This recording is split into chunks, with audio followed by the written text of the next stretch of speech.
This call is now being recorded.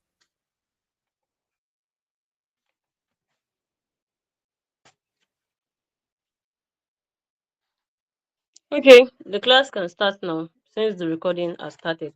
Today we'll proceed from rule number 10, which is many A rule. The rule of many A. The rule of what? Many A. Now, when you use many A, you should attract a singular subject and a singular verb. In the examples I have below, I have many a boy. You can see there I have many a. And the subject coming after that is a singular subject, boy. Many a boy. I won't say many a boys. Many a boy is here. Many a student speaks well. Many a student speaks well. Many a candidate fails the examination. Many a candidate fails the examination. I will go over this rule again. When you have many a, when you have many a, it should take a singular subject and it should also take a singular verb. When you have many a, it should take a singular subject and also a singular verb. Rule number 11, more than. The rule of more than. What is this rule about? The rule states that when more than is used, the number or word that comes after more than will determine the verb to be used. When more than is used, the number or word that comes after more than will determine the verb to be used. If the word that comes after it is singular in nature, then it will attract a singular verb. If it is plural, it will attract a plural verb. For example, more than 2 oranges. You can see now, after the oranges, after more than rather, what I have there is 2 oranges, plural, not singular. More than 2 oranges are here. 2 oranges. The reason I have my verb to be plural also is because what I have after more than is plural. More than 2 oranges are here. More than one student comes from the village. You can see now, when you have one singular, then you have a singular verb attached to it. More than one student comes from the village. More than one man is here. I have one man coming after more than.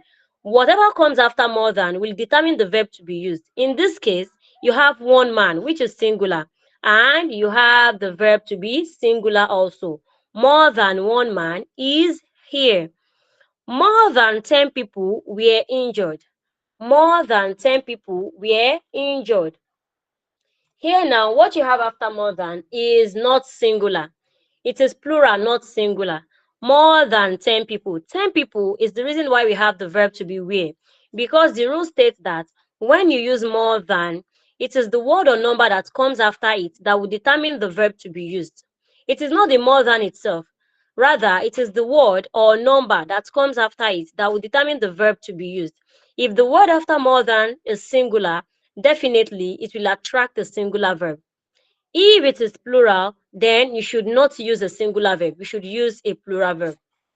Are we together, please?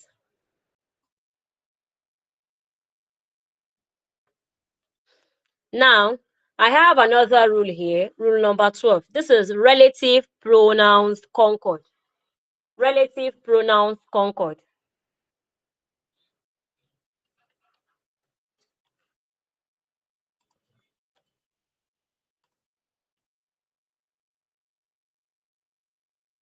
Now, when we say relative pronouns, I think we already know what relative pronoun is. A relative pronoun, they are pronoun that introduces relative or dependent clause. It joins two sentences together, the dependent clause and the independent clause. So your relative pronoun is going to introduce dependent clause or relative clause. Now, the rule of relative pronoun under Concord states that whenever these words are used, the relative pronouns, whenever they are used, it is the antecedent that controls the action of the verb. And luckily for us, I already explained what antecedent is yesterday. I explained what the meaning of antecedent yesterday. But for the sake of maybe those that didn't join the class yesterday, let's just do a quick recap. Antecedent is the noun that your pronoun is referring to. For example, Mary killed her snake. Mary killed her snake. Her there is the pronoun. The antecedent is Mary. Mary is the noun that comes before what? Before that pronoun. It is the noun that the pronoun refers to. So when you say antecedent, it is the noun or noun phrase that the pronoun refers to in a sentence. So now we said when you have relative pronouns, the concord rule states that when relative pronouns are used, it is the antecedent that controls the action of the verb. What do I mean by antecedent? Antecedent is the noun or noun phrase that has already been mentioned, the one the pronoun refers to. Now, let's look at this first example. In the first example now, I have one of the women who sell in the yard has parked out. One of the women who sell in the yard has parked out. If you look at this sentence very well, I have who sell in the yard. The indefinite, the dependent clause I have here is who sell in the yard. And the independent clause I have is one of the women has parked out. One of the women has parked out. The dependent clause there is who sell in the yard. Now, how does one of the women, how does it affect the verb to be used?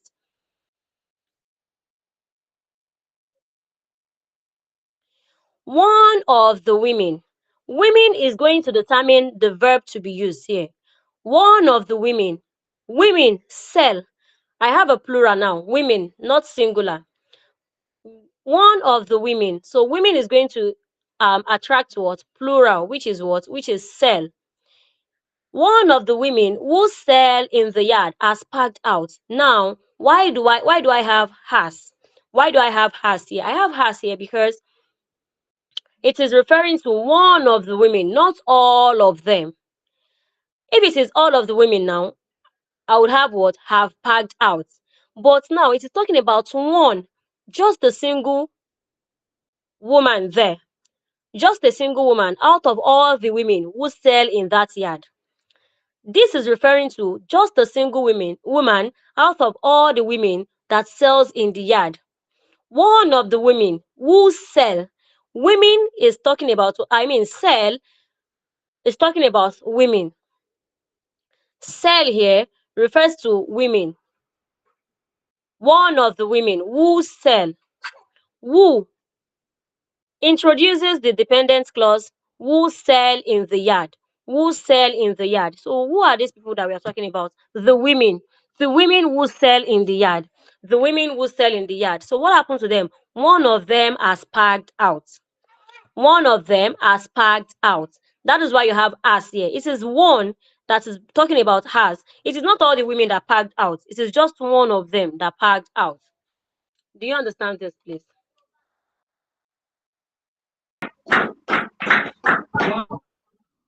Now, let's take the second example. The man who knows tomorrow is here now. Actually, no one knows tomorrow, but this is just an example. The man who knows tomorrow is here now. The man who knows. Now, why do I have knows? Why do I have a singular verb here? In the first example, I have a plural verb. Why? Because I have women. Women is plural. The verb used should be plural. But I have has because it is talking about just one of them. But now look at the second example I have. The man who knows. The man who knows. Who is referring to what? The man. This pronoun, relative pronoun who, is talking about the man. The man who knows. The man who knows tomorrow is here. I can just say, the man is here. The man is here is the independent clause here. It is the one that can stand alone. The man is here. Okay, which man? The one who knows tomorrow. Who knows tomorrow? The man is here now. Okay, which man? Who knows tomorrow? The man who knows tomorrow. Now, let's talk about accompaniment concord. Accompaniment concord. When we say accompaniment concord, what do we mean by that? When we have any of the following,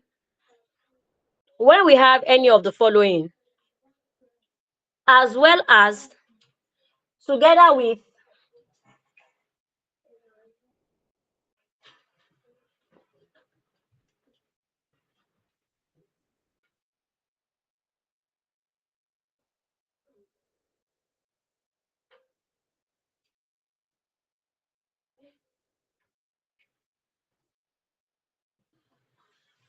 When we have as well as, together with, in association with, alongside with, just with, including, in collaboration with, no less than, like, as much as, and so on and so forth.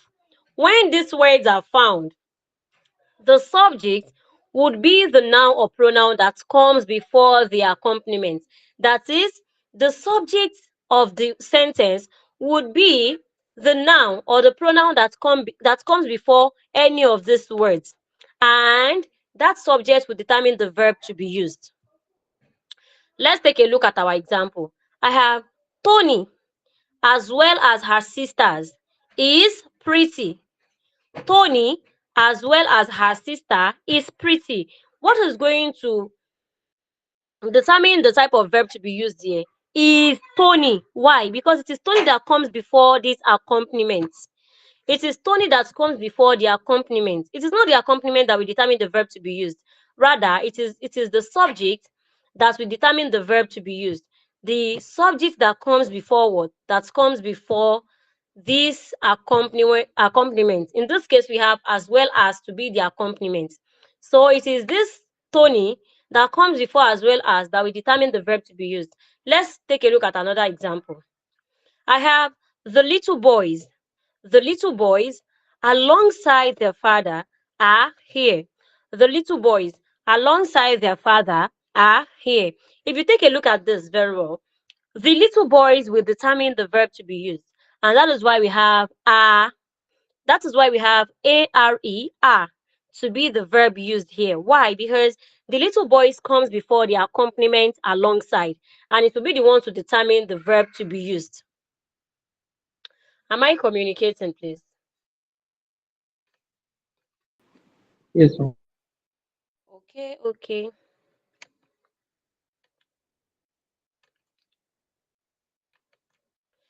Now, my sisters, together with my brother, are visiting today or something, are visiting.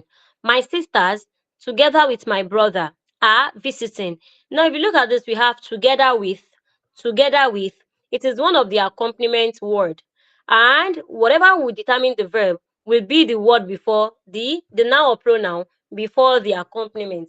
In this case, my sisters comes before the accompaniment, such that this sentence now reads, my sisters are visiting.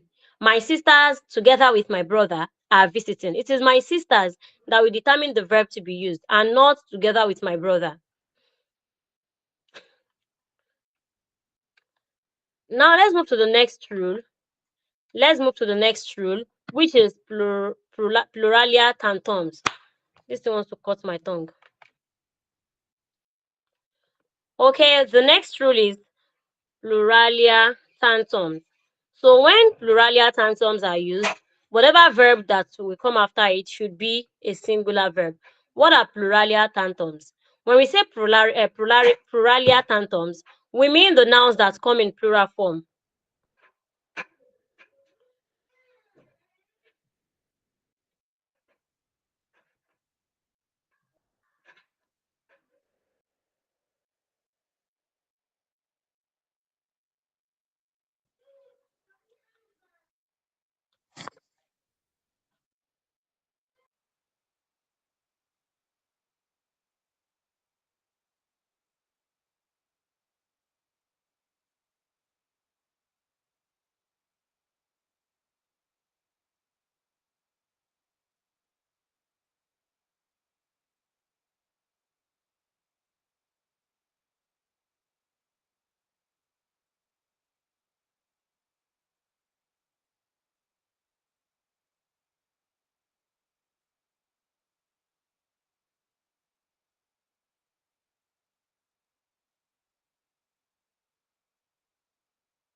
Sorry, please. Okay.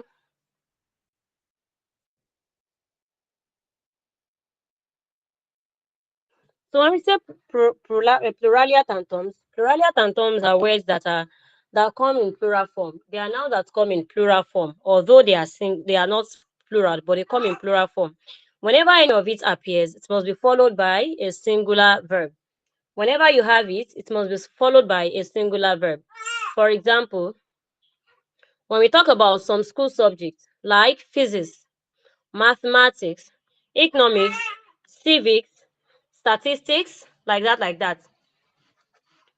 When you talk about them, when you see any of this word, then it should attract what? It should attract a singular verb. Also, diseases like mumps, measles, tuberculosis, shingles, and all of that, it should take a singular verb. Also, you have some games like snakes and ladders, you have skittles, you have billiards, draughts. It should also take a singular verb. You have other words in this category. Words like news means series. You should also take a singular verb. So I have some examples here. The series of incidents makes me shudder.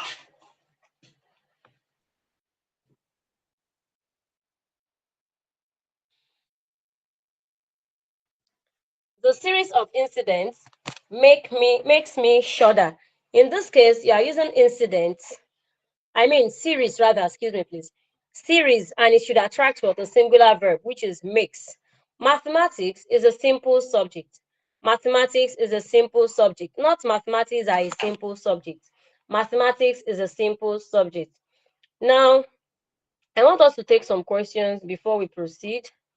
If you have any question before I write out my questions, please kindly let me know. If you have any question, kindly let me know. Type in your question if you have any.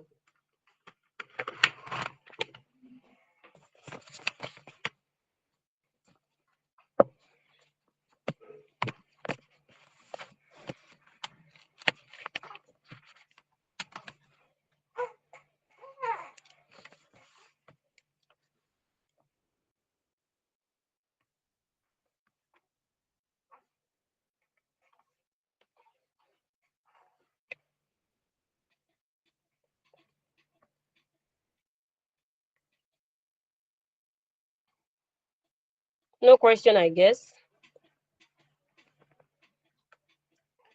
Okay.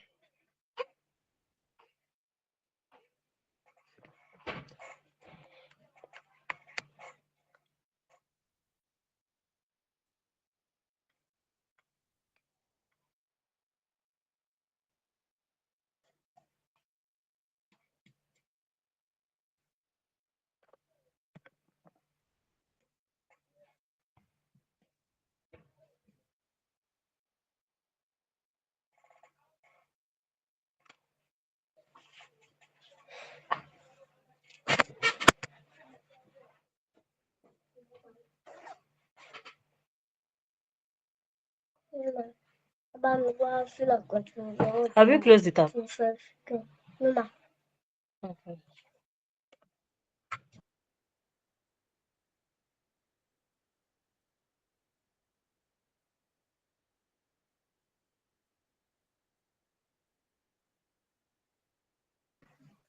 Okay. Let me write out my questions now. And these questions are from the rules we've learned since we started yesterday. Question 1.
Okay, I have is good. So the answer is correct because from the rule we said that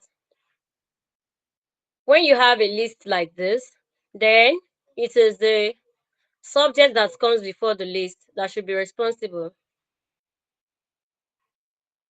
for the verb to be used. In this case, you have the employer. The employer is responsible for the loss. Okay, good. Now let's take another question.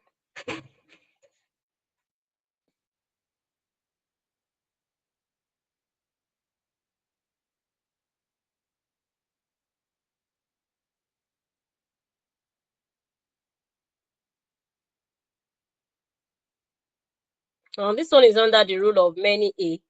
And if you've not forgotten, I said something about the rule. That was the second rule we talked about today. That was the second rule we discussed today. The first rule was, no, the first rule was many A, and the second rule was more than. So I hope you've not forgotten on what we said about many A. Your choice of answer will let me know if you've forgotten about the rule or not.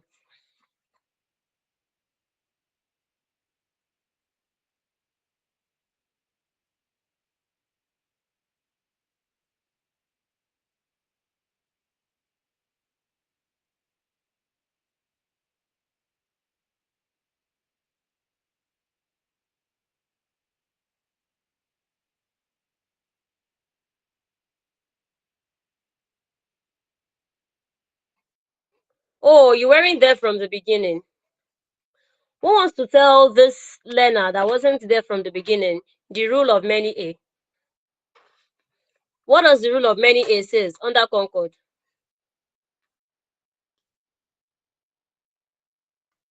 You can mute yourself to explain what the rule says, so she would know what to pick.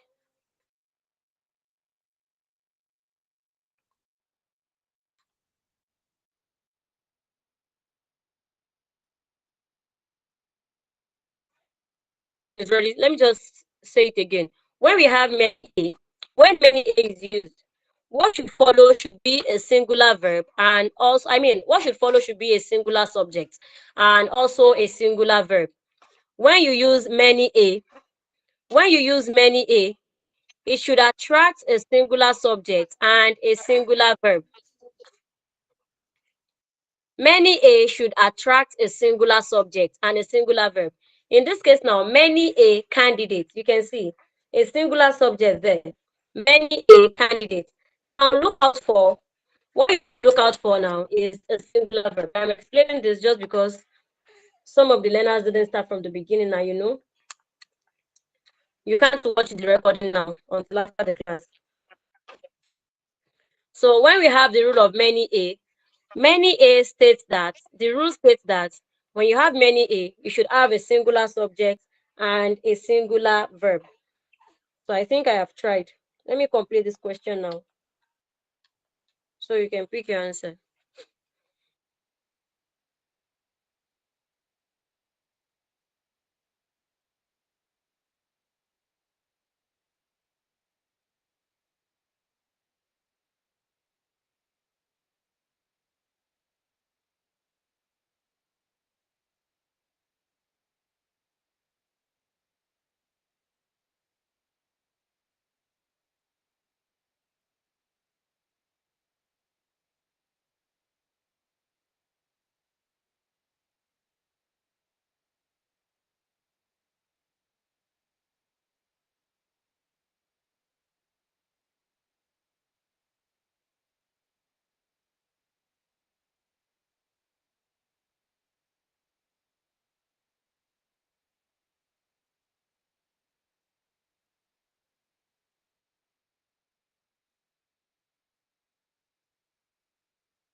Now I have my options here.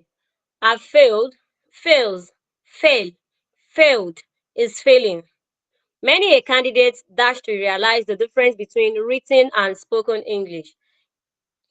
A. Have failed. B. Fails. C. Fail. D. Failed. And E is failing. So it is left for you to pick the right answer.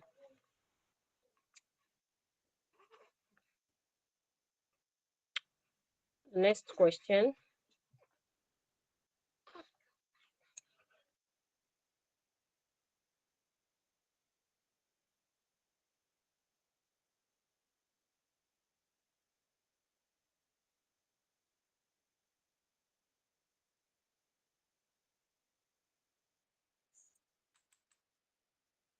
Sound.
I think we all got the answer right.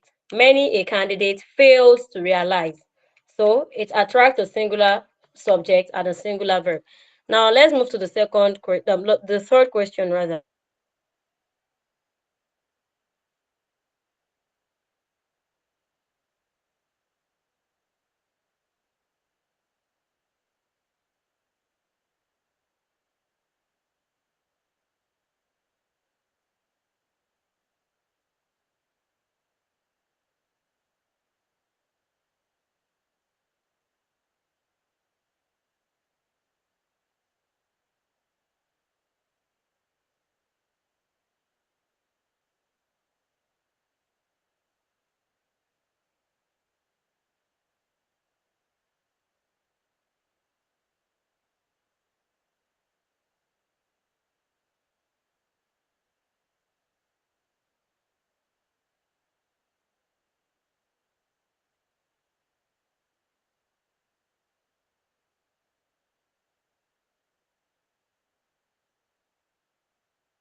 Question 3.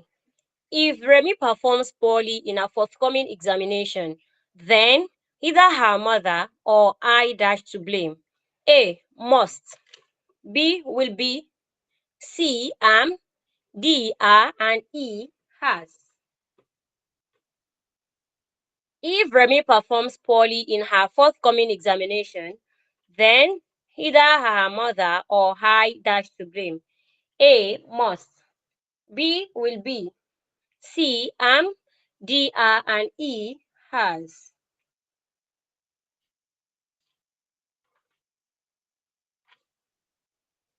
Now, this question, okay, pick your option, pick your option, pick your option before I explain anything.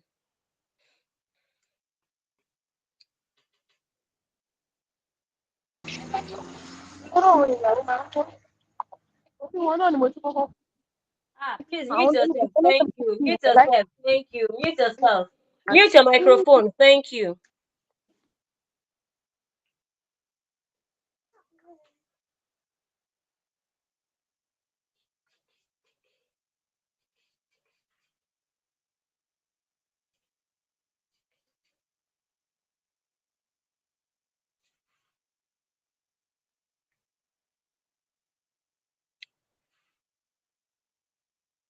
Okay, I have I have somebody chose has. Let me see the other options I have there. Am. Usna, you chose E. Has. Are. So many options. C. Am. Okay. Am. All right. Now, remember yesterday we looked at the rule of proximity, and I said that sometimes you have a list. You have a list, not just either and neither. Now, when you have a list, it is the subject that comes near, that is very, very close to the gap that will determine the type of verb to be used. In this question now you have, if Remy performs poorly in her forthcoming examination, then either her mother or I dash to blame. Here, I is the subject that is closest to the gap, and it will be the one to determine the type of verb to be used. In this case, we have am to be our answer. I am to blame. I am to blame. If Remy performs poorly in her forthcoming examination, then I am to blame. I am to blame. Congratulations to those that chose am, and to those that did not know that the right answer was am. Now you know. This is from proximity rule. Proximity rule. It is the one that is close to the gap that will determine the verb to be used. Okay, somebody said another question mark. I did not get this one, but I believe I will get the other one right. I won't mention the person's name. Okay, let's continue. Let's proceed to question number 4. The beauty of this rule is that you learn them, you apply them, not just try to learn it. If you try to put everything in your brain, I don't know what to say. But when you learn the rules, you should try to apply it by answering questions. That is how it sticks, just like your uncountable noun rules. Let's proceed to the next question.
finished writing the option now? You don't even know if the option will be in the past form or the present form. You're already bringing your answers. Smart learners. Take it easy.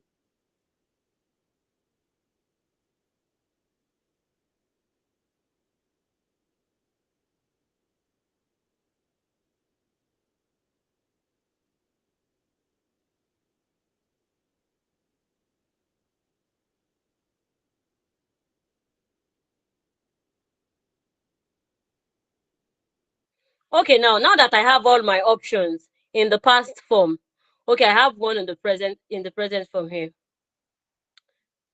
So which one is my answer? C, was, was, was, okay. Thank God no one chose where or where to be. Now, when you have this question, the teacher with his wife dash here. Remember the rule of accompaniment. The rule of accompaniment.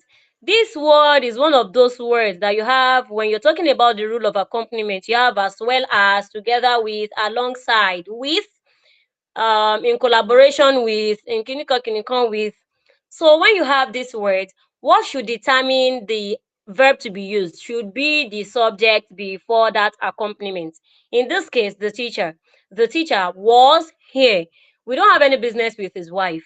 The teacher was here. This is under the rule of accompaniment. And the rule of accompaniment states that it is what comes before the accompaniment that will determine the verb to be used in a sentence. Okay, let's go to question number 5.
To the question, measles dash no longer possible to manage these days. Measles dash no longer possible to manage these days. I have are, is, where, and was. Why are you picking is? Why are you picking is? You tell me why you're picking your answer. You don't just pick. You have to know. You need evidence to prove that this is your answer. Oh, that's Husna. This time around, Husna came prepared. Pluralia tantum. So you know your answer and you even know the reason for picking the particular answer you picked. So here now, this word is one of the, thank you learners, thank you for picking the right answer. I think no one picked the wrong answer to this question. So this is one of the what? Pluralia tantum, where you have it to attract a singular verb. Measles is no longer possible to manage these days. Measles is no longer possible to manage these days. Let's see if we can answer one more question before we call it a day.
díẹ̀ nínú àwọn nǹkan tí wọ́n jẹ́ kí ìlú béèrè ẹ̀mí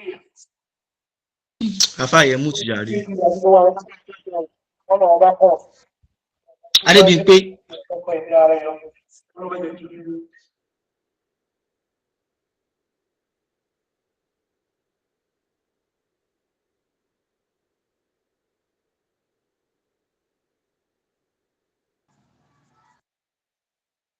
Ìdí ọdún ní bí èdè ìṣàlá, nígbà tí wọ́n kọ̀ fún mi ní ìparádà wọn. صلى الله على نبينا محمد وعلى اله وصحبه اجمعين. جزاكم الله خير الجزاء. سلام الله سبحانه وتعالى خلق عليه الدنيا دواجن.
láti lọ́wọ́ àwọn nígbà wo ni o lè jẹ́ àwọn ìtumọ̀ fún àwọn kíkà. Mo gbọ́ ẹlẹ́bi ohun ẹnìkan ní nínú ìtumọ̀ àwọn akọ̀rọ̀ ìkẹjẹ́ tó sí Yorùbá. Wọ́n ní ọ̀gá àwọn ṣẹ́ẹ̀fù wọn lè gbé Yorùbá tí wọ́n jù. Ìrànlẹ́ ti yà ṣe ní bẹ́ẹ̀ tó bá pàdé àìsàn ni ó sábà pé kò dé níbi àárín ní mẹ́wàá àti tó mẹ́wàá lọ. Ó máa lọ́tọ̀ pàdé àìsàn Yorùbá nínú àwọn